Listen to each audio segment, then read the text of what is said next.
UP में तीसरे चरण का मतदान हो चुका है और चौथे चरण की तैयारी है, लेकिन इसी बीच एक ऐसी खबर आई कि पूरे सिस्टम पर ही सवाल खड़े होने लगे। दरअसल यूपी के इटावा जनपद में दबंगों के हौसले इतने बुलंद हो चुके हैं कि भारत के पीएम की सुरक्षा में तैनात एनएसजी कमांडो और उसके परिवार के साथ गाँव के लगभग 1 दर्जन हथियारों से लैस दबंगों ने जमकर मारपीट की और न सिर्फ मारपीट, लूटपाट भी की गई। यह है गुजरात के अहमदाबाद हब में तैनात राजीव भदौरिया। कुछ दिनों की छुट्टियों पर अपने पैतृक गांव फतेहपुर आए थे, लेकिन आते ही यहां इनके साथ ये बड़ी घटना हो गई।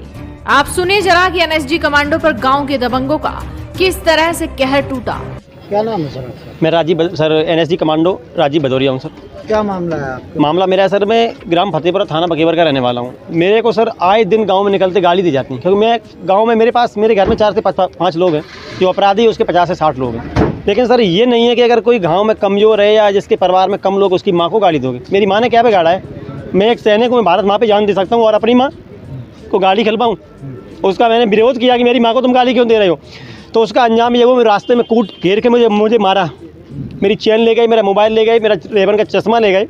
उसके बाद जब मैं एफआईआर कराने जाता हूँ तो आज सुबह मैं जैसे थाने के लिए निकलता हूँ, मेरी इस कदर फील्डिंग लगती है, अगर ये हमारे पड़ोस के गाँव के साथी नहीं होते तो मैं आज मैं यहाँ घर पर शहीद हो जाता।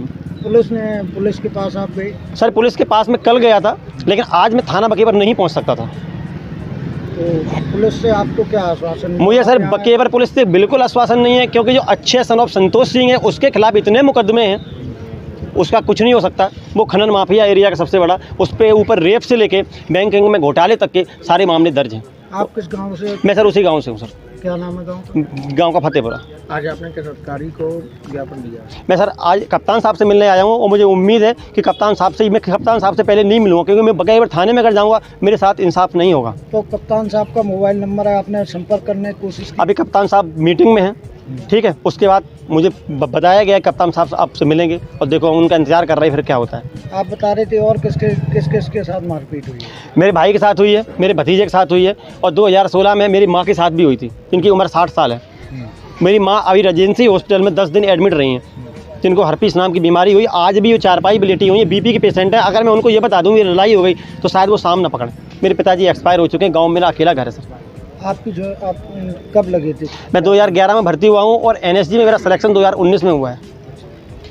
13। क्या नाम है? रजनीश त्रिपाठी, ग्राम नंदपुरा। आज इनके साथ जो घटना हुई आप उस वक्त मौजूद थे क्या? सर इन्होंने बुलाया था, फायरिंग हुई है वहाँ पे। हम लोग पानी लगा रहे थे और कुछ लोग गांव में लेटे हुए थे, सुबह का टाइम था। जब ये घर पे मतलब हम लोगों के घर पहुँचे तब हम आ गए तो 20 से 25 आदमी और सबके हाथों में डंडे, हॉकी और बैट जो बल्ला होता है वो और फोरा सब लिए वो, और इन्हें मारने के लिए आए थे। जब हम लोग वहाँ पहुँचे गांव के सभी लोग तो उनसे पूछा क्यों, बोले उसकी देह तोड़नी है, मुझे बताओ कहाँ है। ना भैया वो तो कहीं भाग गए हैं। ये हालत थी और सीधा उनका बोलना है कि उसे मारना है, और अगर 2-5 मिनट हम लोग लेट हो जाते तो शायद मैं आज ये यहाँ नहीं होते। 18 तारीख की मेरी माताजी और हम लोग थे वहाँ पे। फायरिंग हुई थी? हाँ फायरिंग भी हुई है वहाँ पे आज सुबह की। फिलहाल देखना होगा कि दबंगों की दबंगई आखिर कब खत्म होगी। जब पीएम की सुरक्षा में तैनात एनएसजी कमांडो ही सुरक्षित नहीं तो आम जनता की तो क्या ही कहें। देखना होगा कि इस मामले पर कब बड़ा एक्शन लिया जाएगा। तो आप भी इस वीडियो को शेयर कीजिए और